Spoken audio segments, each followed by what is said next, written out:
जो भी होता है अच्छे के लिए ही होता है। यह एक बहुत पुरानी और गहरी मान्यता है जो हमें जीवन की कठिनाइयों और चुनौतियों के सामने सकारात्मक रहने की प्रेरणा देती है। यह सिद्धांत हमें यह सिखाता है कि चाहे जीवन में कितनी भी मुश्किलें आएं, अंततः उनका उद्देश्य हमारे भले के लिए ही होता है। इस धारणा को बेहतर समझने के लिए एक प्राचीन बौद्ध कथा है जो हमें बुद्ध ज्ञान चैनल पर है। कहानी सुनकर आपको अच्छा लगे तो प्लीज लाइक एंड सब्सक्राइब जरूर करें। धन्यवाद। कभी भी आशा न खोने की। एक बार की बात है, एक गरीब किसान बुद्ध के पास आया और उसने अपनी परेशानियों का रोना रोया। उसने कहा, गुरुजी, मेरे पास कई समस्याएं हैं। मेरी फसलें खराब हो जाती हैं, मेरी गाय बीमार हो जाती है और मेरा परिवार मुझसे संतुष्ट नहीं है। कृपया मेरी मदद करें। बुद्ध ने मुस्कुराते हुए कहा, मैं तुम्हारी समस्याओं को हल नहीं कर सकता, लेकिन मैं तुम्हें एक कहानी सुनाता हूं। बुद्ध ने किसान को एक कहानी सुनाई। कहानी बूढ़ा आदमी और उसका घोड़ा। एक छोटे से गांव में एक बूढ़ा आदमी रहता था। उसके पास एक सुंदर घोड़ा था जिसे देखने के लिए लोग दूर दूर से आते थे। एक दिन वह घोड़ा भाग गया। गांव के लोग बूढ़े आदमी के पास आए और बोले, तुम्हारा घोड़ा भाग गया, ये कितना बुरा हुआ।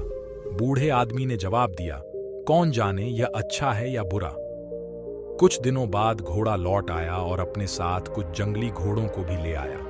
गांव के लोग फिर से आए और बोले, वाह, तुम्हारे घोड़े ने तुम्हारे लिए और घोड़े लाए हैं, ये तो बहुत अच्छा हुआ। बूढ़े आदमी ने फिर कहा, कौन जाने यह अच्छा है या बुरा। बूढ़े आदमी का बेटा उन जंगली घोड़ों में से एक को काबू करने की कोशिश कर रहा था जब वह गिर गया और उसकी टांग टूट गई। गांव के लोग फिर आए और बोले, तुम्हारे बेटे की टांग टूट गई, यह कितना बुरा हुआ।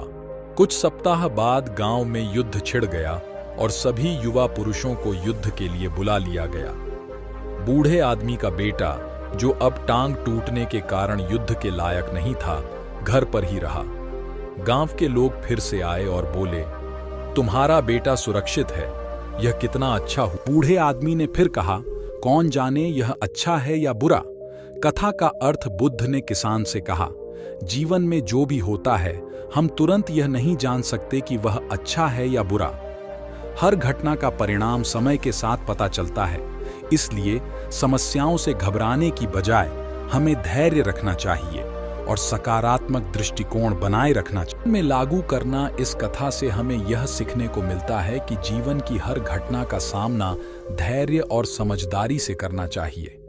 हमें यह विश्वास रखना चाहिए कि हर कठिनाई के पीछे एक सकारात्मक उद्देश्य छिपा है।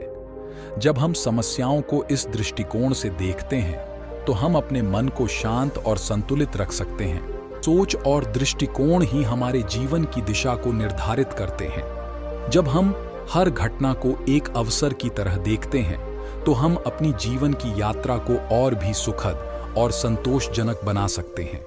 याद रखें, जो भी होता है अच्छे के लिए ही होता है। इस प्रकार की सोच और विश्वास हमें जीवन में कभी भी आशा नहीं खोने की प्रेरणा देते हैं। चाहे कितनी भी कठिनाइयां आएं, हमें विश्वास रखना चाहिए कि अंततः सब कुछ हमारे भले के लिए ही होगा। यह कथा और इसका संदेश हमें न केवल आशा और धैर्य का महत्व सिखाता है, बल्कि यह भी सिखाता है कि हमें जीवन की हर स्थिति में सकारात्मक और संतुलित दृष्टिकोण बनाए रखना चाहिए। जब हम हर घटना को एक सीखने और बढ़ने के अवसर के रूप में देखते हैं, तो हम अपने जीवन को अधिक सफल और सुखमय बना सकते हैं। इसलिए जीवन की हर परिस्थिति में हमें याद रखना चाहिए